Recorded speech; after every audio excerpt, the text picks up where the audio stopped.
Welcome to another edition of Acoustic Northeast, where we talk about the singers and songwriters and the acoustic music scene in the Northeast United States. And we interview musicians who play live for us and you in studio. I am co-host George Malice. And I am co-host Dave Goldenberg, and helping out with engineering today is gentleman Jim Nowak. Yeah, he's the best. We are sponsored by hereatthere.com, WBXO Internet Radio, and Hudson Harding Folk Radio Promoters. And you can listen to our podcast right where you're listening to it now, obviously, but also wherever you get your podcasts, and also on YouTube, on acousticnortheast.com, and on WBXO Internet Radio, WBXO.com. Yeah. And today in studio, we have a great duo that are going to play for you, and their name is New Middle Class. Do not put the in front of New Middle Class. Where do we put the? You put the somewhere else, but not anywhere in their name. Pay extra for the. So, and that is Mike and Barbara Borok. And welcome to the show. Hello. Thank you. We're happy to have you here. Yeah, very excited. You're one of those acts I always look forward to seeing and scoot out to see when you're around, because your music, it's full of feeling, but it's also full of humor, which really brings a kind of balance that's needed sometimes. Thank you. We would love for you guys to kick the show off with a song. Are you guys ready to play something? What do you have in mind? Intro it for our audience. Oh, I think we got something. This is a song that is going to be on our next album. It's about maybe being careful about what you wish for. 1, 2. 1, 2. 1, 2, 3. Now that I have you, I don't want you. Now that you love me, I don't care. You say your mistakes always come back to haunt you. And now that I have you, I don't want you. Now that you kiss me, I'm not satisfied. Now that you're with me, I think about other guys. Now that you talk to me, I see that it's true. You're louder than me, but I'm smarter than you. Now that I know you're not so admirable. Now that you need me, you're not so desirable. Now that my friends have all seen me with you, I'd really rather be with someone new on the night we met. I did my best to impress you. Now I might regret my desire to possess you. 'Cause now that I have you, I don't want you. Now that you love me, I don't care. They say your mistakes always come back to haunt you. And now that I have you, I don't want you. Now that I have you, I don't want you. Now this disappointment is the reward for my persistence. How I wish I had ignored the allure of your indifference.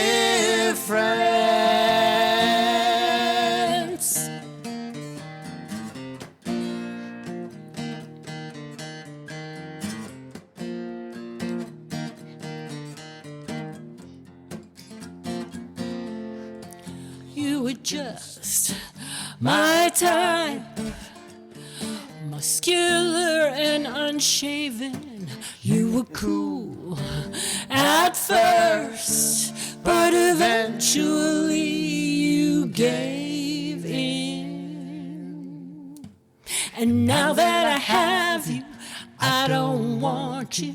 Now that you love me, I don't care. They say your mistakes disappoint you and daunt you. They say your mistakes will torment you and taunt you. They say your mistakes always come back to haunt you. And now that I have you, I don't want you. All right, that's New Middle Class. That's from your forthcoming album, you say? Yes, it's going to be called Conspiracies.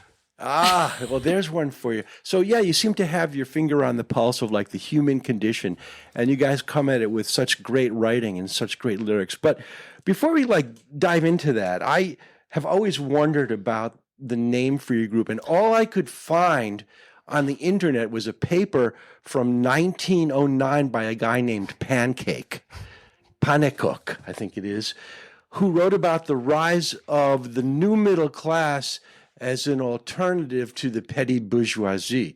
So it was a whole Marxist story behind that. But I think it's probably simpler than that. Well, that's us. That was the 1909, did you say? 1909, yes. Woo. By Anton Panekuk.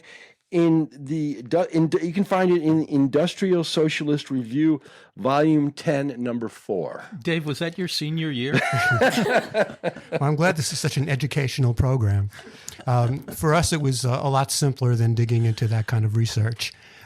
We were just, if you've been a musician for long enough and have been in enough bands, you know how difficult it is to come up with a band name. And the thing that's always wrong with your band name is it just has nothing to do with you. So, you know, at some point we were thinking, let's come up with something that says something about us and also something about the music. And at the time that I thought of this name, and I've regretted it for many years, but at the time I was thinking, okay, when I think of us and our lifestyle, thinking about how the middle class for our parents was at a certain place, and people were like upwardly mobile. Now it was seeming that middle class is downwardly mobile. So we were thinking about our 1-car garage and 2 cars, and thought that might be appropriate. And also, you know, we do have a bunch of socially conscious songs, and so we wanted to just get that flavor in the name as well. Yeah, cool. But we never thought of whether or not to put "the" in front of new middle class. It seems to mean something different. Okay. You know, what I wanted to ask you guys were, you know, and we do all know each other. You know, we've known each other for 2 or 3 years. How did you guys meet? And was it musically that you guys met initially? Yeah. Tell us, Barbara, tell us about that. It's a long story, which I will try to edit, but my first job out of college was for a music publishing company. And at the time, let's see, I was living with a couple friends in Flushing. And at that, one of those people was a bass player. Okay. So, Mike had a band at the time called Light Horse Harry, and his bass player of his band got a job in the office that I was working at. And it happened that that bass player wanted to go to a new band. So he wanted to form his own band. Mike needed a new bass player. And so I said, oh, well, my roommate plays bass and he wants to audition. So Mike brought the whole band to our apartment in Flushing. And that's really when we met, yes. I think. So just in case you were taking notes, it's all about the bass. Yeah, there you go. Well, how long ago was that? This was after college, I guess? 1977. Yeah. Okay. We know it was 1977 because Barbara was always playing Talking Head 77 in her apartment, and the person below, the landlord below, would always complain about the bass. Very cool. So was there like instant harmony? Did you say, this is my musical and romantic partner for the future? Or? No. No, you asked me out. It was Instant Something Else. The harmony came later. Yeah, no, but I remember our first date. We met at Lincoln Center. We went to the park, and the Duke Ellington band was playing. Wow. That in the band shell. Yeah. I mean, which is pretty amazing. We went out, and I guess I went to see his band, and his band Light Horse Harry, and Oh, sorry. What was it called? Light Horse Harry. Light Horse Harry. Okay. And don't ask us what that name means. And then I guess at a certain point, one of their backup singers wanted to leave, and that seemed to be about the same time that I had this epiphany that I wanted to sing. So I auditioned for that band. Not in Flushing, though, in the Bronx. Very cool. So I always wonder, we know some other duos that are married. How does it work with you guys writing wise, and does it interfere with the rest of your marriage? Or maybe it helps. I don't know. It's kind of the opposite. In terms of writing, I'm the songwriter. So Barbara's main contribution to songwriting is when I write something that's bad, she's going to say, that sucks. And so I have to change Very it. nice. Barbara, do you come up with any subject matter that you want Mike to There have been delve into? Yeah. Yes, there have been a couple songs that I gave the subject matter. In fact, you gave me one song credit once. Yes, That's on right. Beautiful. Yeah, because that was my Mike, idea. I saw a little dig in that comment there. No, you didn't see that. How about you give us another tune? What you want to play? Something new or old or? Okay, well, we actually just released a new single, and there's a video that goes with that. The name of the song is The Truest Kind of Lie. And I guess let's talk a little bit about the video. Okay. Yeah, because you guys have gotten into. I think Barbara, you've been doing more of the video stuff recently. Yeah. Tell me about that, and tell us about that. I mean, Well, I started. I think my first I'll call it artsy kind of video was for Loch Ness Cafe, where I created all the images and put the lyrics, and just it's really fun. I just really enjoyed it, but it took me months and months and months. And then I did something. I did a couple more, but I guess 3 videos ago, I tried using AI. Was that Roadkill Rescue? Yeah, Roadkill Rescue. That's fun. Yeah. I fell in love with the raccoons, and in the video. I've been replaced by a raccoon. Yeah. And I'm a graphic designer that's what I have a degree in, but I've done had many other career choices over the years, but this sort of brings me back to all of that. But the inspiration for this particular one. Video, this was Mike's concept for the video, and I just kind of took his ideas and put it together. So he had selected these impressionist paintings. I think he had Googled Truest Kind of Lie or Yes. Truest Lie. And he came up with these really beautiful paintings by It's Felix. based on this French-Swiss impressionist painter called Felix Vallotton. Yeah. So he had this idea of close-ups on the painting and on the paintings, and then it all comes together as like a puzzle. And so I put that together with the music, and this was a lyric video. So I have all the lyrics and cool. yeah. So let's play this song. Yeah. Truest Kind of Lie.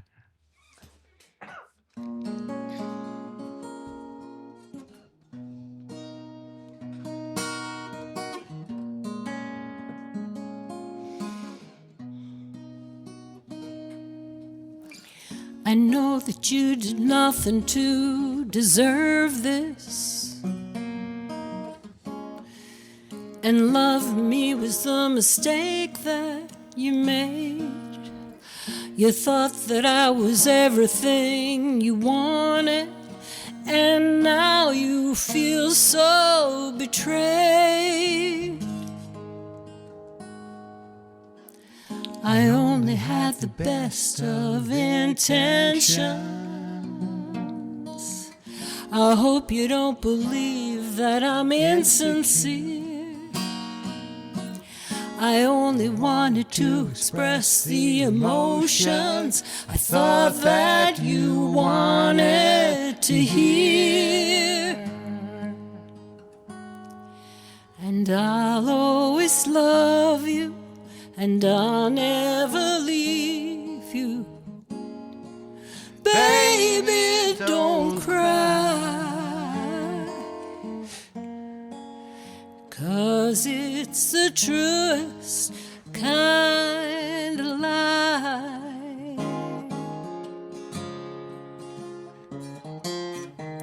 I guess I only felt your love's reflection. I'm not the kind of girl who gets carried away. And all I have is what remains of the affection that's here in my heart when I say that I'll always love you and I'll never leave you. Baby, don't cry, 'cause it's the truest kind of lie. Sometimes it's hard to find the honest thing to say. I don't understand it, I never planned it this way.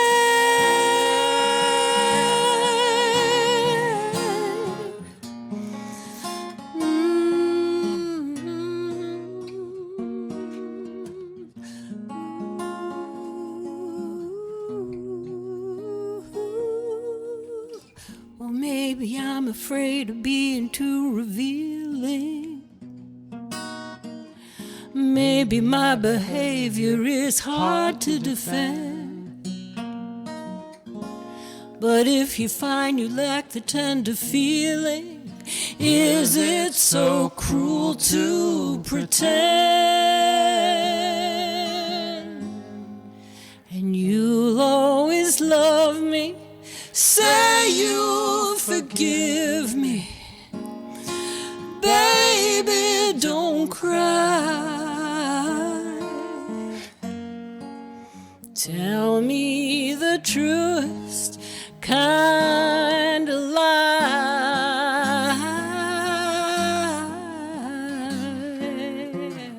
Tell it to me clearly, say it so sincerely.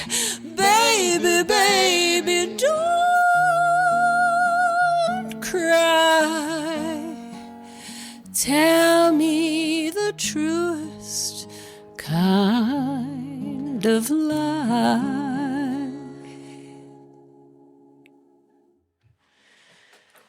Excellent. That's Mike Beautiful. and Barbara Borok, New Middle Class. And what's the name of that? Truest kind of lie. Wow. So let's talk a little bit about writing. Mike, you said you write the songs. Barbara edits them. Yes, that's exactly right. And opines on them and sings them with just such grace. When did you discover that you were a songwriter, and when did you come out as a songwriter? It's a process. When I was back in college, I probably spent a lot of time playing with a good friend of mine named Dave Emelock, who was an excellent songwriter. And we formed a band together. And at some point I said, yeah, let me try to write some songs, for this group, which was called Greed. Greed? And this is back in the 60s? Yes. Yeah, Or 70s? No, this would be 60s. 60s. Where was this? Where did you grow up? I grew up in the Bronx. So Dave and I went to City College. So this was probably around 68 or something like that. So, it's been a process as I went through bands trying to come up with material that was appropriate to to the sound that we had in each band. So Light Horse Harry was more of a country swing band, and so we played some original material that was in those veins, and then we had a rock band, so I was writing some rock material and so forth. That's cool.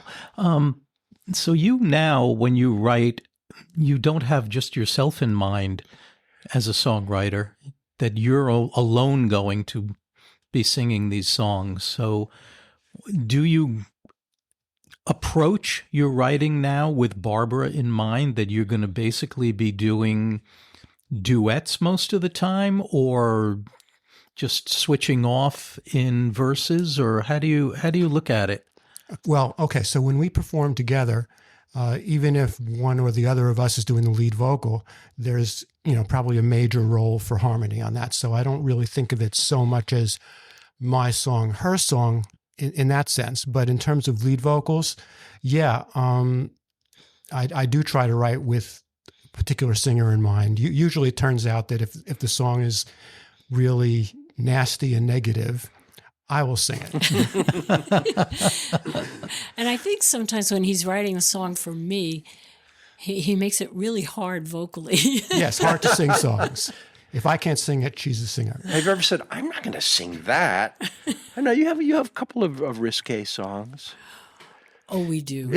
You do. What I like about what the way you're writing, though, is that you're not stuck in one genre. You're not stuck in one subject matter. You have some stuff that is absolutely hilarious and very versatile. And you guys, I can't think of the name of the song that I love so much that you guys sent to me that time. But a lot of sentimental stuff also. So up your alley, George. It's right up my alley. And the smartass stuff, which is up my alley, but also your album before the previous album. So before Historic, you had Arguing with God, which seemed to be like, having known your music, I said, where did this come from? Talk a little bit about faith and how faith has played into your songwriting and your performing as a duo. I'm not sure I can explain this other than for some reason, there seem to be some songs, pushing back on things that in the Bible that I just wanted to write a song about. And at some point, for example, I decided to write a song about the 10th commandment, but from a modern point of view. And I said, gee, this should be really interesting. I tried to contact some other songwriters and came up with the idea of, let's put together an album of all 10 commandments. So each of us would do a couple of songs, and then we'd all promote it together. And doing something biblical seemed like something special, something big, something the whole world would sit up and notice. So the first thing I noticed is that all the other songwriters didn't want to do it. It sounds like a very, very interesting project, though, because there's so many areas you could go. Well, okay. So George, looks like we're going to be doing that project together. Well, I have to think which commandment I'd like to break then, so that if you want to do the 7 deadly sins, I'm in. Okay, so we got something going here. So when the 10th commandment, or when all the 10 commandments album didn't work, I still said, let me do something significant and important that will live on far beyond my lifetime. And that's when I decided to put together a whole bunch of songs that I had previously written with faith or questioning faith. And I knew I wanted to call it Arguing with God, because that's what the songs do. And then I had to write a bunch of songs to fill the album, including a song called Arguing with God. So having done that, I still haven't been contacted by anybody up there. Good thing. But no cease and desist, at least. We're demanding of a co-write on those. Yeah. And Barbara is in a choir also. So I kind of wanted to write a song from the point of view of somebody who is thinking about the expression preaching to the choir or preaching to the converted. And I just said, gee, wouldn't it be interesting to write a song about somebody who's in the choir but has some doubts? What would that be like? So that's sort of the way I approach all my songwriting. Is I try to look at it from some opposite point of view that everybody else is doing, and I try to write character songs. Okay. Instead of being autobiographical, so many of these songs are characters. Yeah, that's cool. Do you sit down with an idea in mind, or do you, I mean, and what usually comes first? Is there a first lyrics, first melody, or is it something that happens? Yeah, I probably tend to go with lyrics before melody, but that's just a tendency. But I really try all different ways and all different instruments. The trick is to keep yourself open to different approaches. Okay, that's cool. And in your creative practice, I mean, do you sit down every day, once a week, just casually you keep a guitar nearby? Or? No. The guitar is always nearby, yeah, and I might pick it up. Actually, probably what slows me down is that I do the recording myself in my home studio. And after a certain point, it just gets to be like, do I really want to write more songs, or do I want to finish up and get these previous songs out to the world? So that kind of slows me down a little bit. Oh, you seem to be quite prolific. Yeah, you've done, what, four full albums, is it? Five. Five yeah. full albums and a bunch of single releases. And Yeah. and then your most recent album is called Prehistoric, which is a great title considering what is. Tell us a little bit, Barbara, about how that album came to be. We had a lot of songs previous to that we used to do, like I'd say in the 90s, maybe the 80s, before we put out our first album, New Middle Class, which was like around 1999. Yeah. And Mike had, a bunch of recordings. They weren't all completed, but he said, "Oh, I'll get this done really fast, and we'll be able to put out the album in like 2 months." I'm like, "Okay, great." But it was really fun rediscovering these songs and also learning how to reinterpret. Yeah, and then learning how to play them again. That was like a lot of work. And, so they're all new recordings then? No, a lot of them were old recordings, and some of them are partially old and new, and some of them are brand new. So it's a mix. That's an interesting idea, like for a young person to do half a duet and wait until they're old to have the other half. I think it's too late for me to write the first part, George. Well, you never know, Dave. I think you can do it. So I wanted to have you guys tell everybody where they can find your music and your socials is what it comes down to.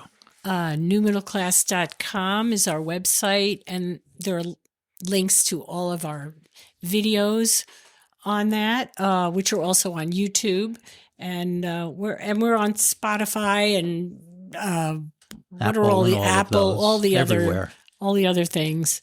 Okay. And yeah. That sounds great. Before we ask you for a final song, one thing I wanted to ask you about is I've noticed that you visit a lot of folk festivals and you've performed at a lot.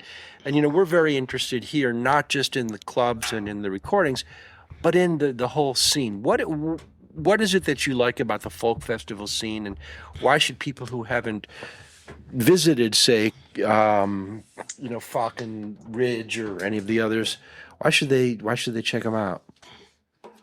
I think it's about, being open to new music, being exposed to new music.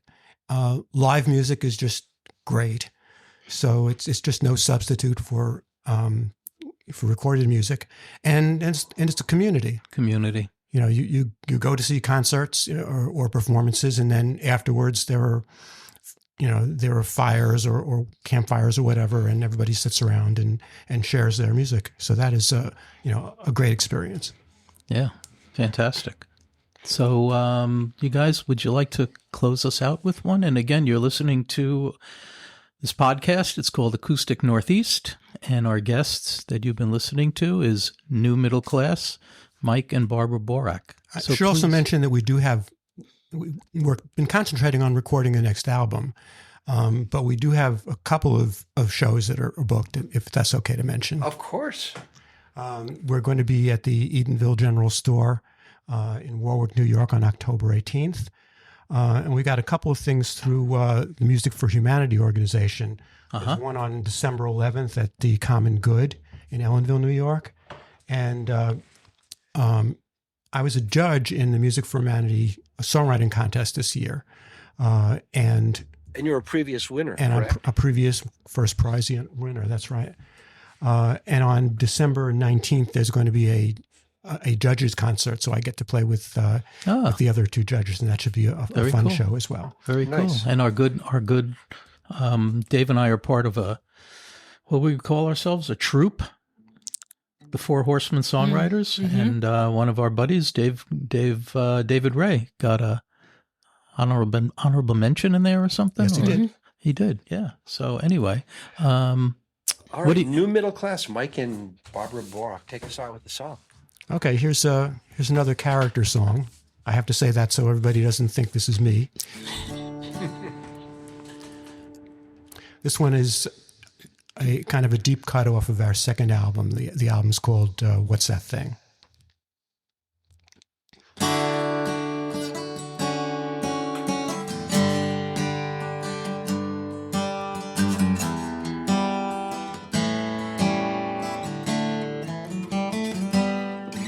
I know I forgot your birthday. I know I forget them all. And when I miss dinner 'cause I'm working late, I know I ought to remember to call. But really isn't so important. These things are easy to forget. And there's so much that I have to do. You forget things too, I bet. Guilty. I'm guilty. I feel bad about the situation. Guilty. I'm guilty. Guilty with an explanation. I should try to control my temper. I should try to control my tongue. And though I feel ashamed, I can't be blamed. It could happen to anyone. It's just a fact of evolution. We're all descended from the beasts. And when you make me mad, I can't help myself. The beast must be released. Guilty. I'm guilty. It was hormonal overstimulation. Guilty. I'm guilty. Guilty with an explanation. Yes, I feel guilt, I feel remorse, and I feel bad for you, of course. I don't want a fight or an expensive divorce. I'm just a victim of a biological force.